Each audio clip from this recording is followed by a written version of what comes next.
Okay, this is gonna be a long story, so bear with me. When I was a naive 24, yo met a charming and very smart and way older man. We call him Jake for the story. His sister is Dana and I'm Gina. Now to the story. Jake was 42, recently divorced, or so he told me, and got a kid that he would see the weekends. We meet online through a poetry website where both of us used to write. He was very aloof and stern on his comments and not very popular on the website because he used to always come off like an arrogant prick, but I really liked his poems regardless of his personality, and that's how it began. I commented on one and he instantly PM'd back praising my writing and asked me if we could collaborate on a duet together. I've already done it 1,000 times with a few friends and people on the site that I respected, so I said sure. So long story short, we met on Hotmail Messenger. This was nearly 11 years ago, kids, so no WhatsApp, although we did chat on FB too. This will come relevant later. Long story short, we instantly connected. He was funny, handsome and really sweet underneath all his bravado. And his dark sense of humor was right up my alley. We spent months pulling all-nighters just talking and writing together. Not humble bragging, but I was pretty popular on the site because I won a few awards, so, by association, he became popular too. People started to reading Jake's poems and commented, and obviously he got a huge head about it, but I digress. Our relationship became more serious after he confessed that he was falling for me and I was smitten. So I went along with it. We talked about my recent breakup and he assured me that he would never lie to me because of course he used that, which of his ex-wife cheat on him, and he was devastated until he met me. I was shocked for how bad her ex was, but assured him that I was all in.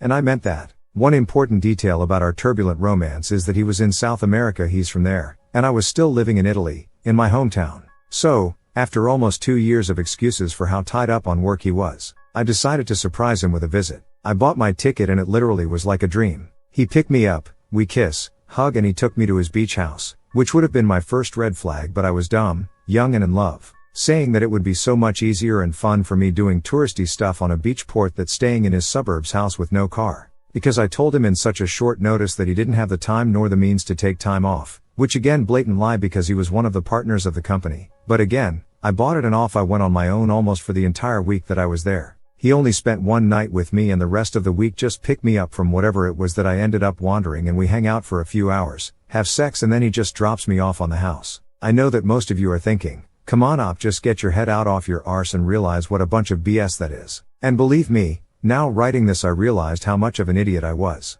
But it gets better. The day before I have to get back to Italy, he took me to dinner with his 6-year-old son and his sister. I was super happy to meet his family and son, but got caught off guard when he just introduced me as his friend from Italy dropping on town for tourist and quad. Her sister was super sweet, albeit a bit awkward, and his son was adorable. We ate, talked, and off we went. He picked me up first thing in the morning and dropped me off in the airport. Now that you got the full story, I'll get to the good part. 2 days later, and still a bit jet lagged, I got a very interesting email from his sister Dana. Her email was short and very simple. Dear Gina, I know that you might think I was weird and maybe a bit rude when we met, but it was only because I was tricked by Jay to join the dinner with his kid. He never mentioned that you guys were dating, but after confronting Jake, he confessed and begged not to tell anyone or his marriage will be ruined. But you're such a sweet and young girl that doesn't deserve his deceive. Jake is still married and never left their home. Don't take just my word for it. And quad. And Dana sent me pictures of his real FB profile, and surprise, the perfect little family. I thanked her and shut down my computer. I was devastated. I really thought Jake was the love of my life and was seriously considering moving there. I spent all night crying and drinking wine until I get myself the worst migraine.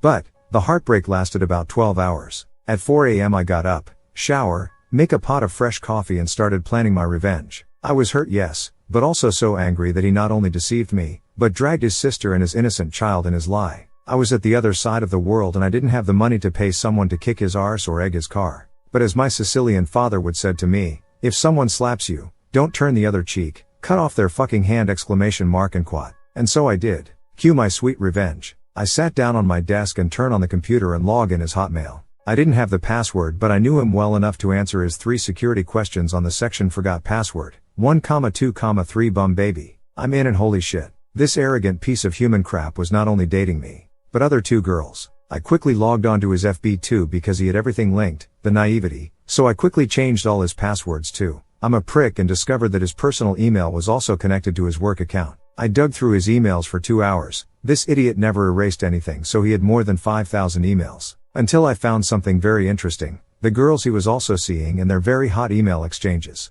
Dick pics included. So what did I do? You guessed. I crafted a very lengthy and explicit email with pics and chat logs attached confessing to Jake's wife, posting as him obviously, begging for forgiveness and declaring how much of shit person I was, and as a proof of my willingness to change and transparency was sending this email to the girls too. But that I did it only because I was a closeted gay and thought that being a player would help me forget how much I really loved guys. That I was sick of pretending and hoped she could move on and maybe be friends. But not only to them, I fucking copied his entire list of contacts, including the CEO and partners of the company he worked, his parents and D of course. This email was perfection. All the pictures and chats, myself included, he ever exchanged with any other women. I copied myself on the list obviously as a countermeasure and move on to the part 2 of my plan. I changed all of his FB and declaring that I was so relieved that people finally knew who was I. The pride flag was his new wall picture and his profile picture was a photoshopped picture of 2 guys kissing. I created 5 different accounts on gay websites with all his info, included his phone number and started to chat with a bunch of guys until out of nowhere, this guy sent me, oh better yet, he sent Jake a message. Tony was his old uni friend that had always been secretly lusting for him for years, and although I felt bad for this later, I set up a date. Part 3 of my plan. A week after this massive internet blowout and his family and friends angrily calling him all sorts of names, and getting fired because his bosses didn't want the bad press. So Jake, trying to make amends with his family and friends, make a barbecue for his b-day. But I would have paid 1 year worth of salary just to see his face and his guests when in the middle of their celebration, Tony appeared with a bottle of champagne and a bag full of lube and sex toys to celebrate privately as I asked. Apparently there was a huge fight and everyone left Jake, flustered and angry, crying because some psycho wanted to ruin his life. And quad. I blocked him and forgot about everything until 6 months ago when he out of the blue sent me a message on Instagram asking me why I disappear and didn't support him when he was on his lowest. And oh boy the satisfaction I felt when I only replied back, sorry Jake, but I think everything you got was karma for all the lies and time wasted you feed me. Good luck O and BTW, it was always me. I then blocked him and made my account private. Jake did try to call a few mutual friends to try to get them to give him my number, but they ignore him. They also got the infamous email. So yeah. I got my revenge and I was worth every single hour. I know, I'm effing petty. Edit 1. And for those who think making him appear gay was wrong of me, let me tell you that it was only because of his very machismo attitude and homophobic personality. And because sadly for most Latin males there's nothing worse than gay people. I am 100% with the LGBTQ+ community and love and support them dearly. Edit 2. Wow, okay, let me clarify a few points so all the people on the back can put down the pitchforks. I never outed Tony. He was very much outside the closet since he was 12 and on said barbecue he was never beaten, abused or in danger. The blowout and the fight was Jake's family and friends, blowing up at him. Tony left safely as soon as he realized the setup.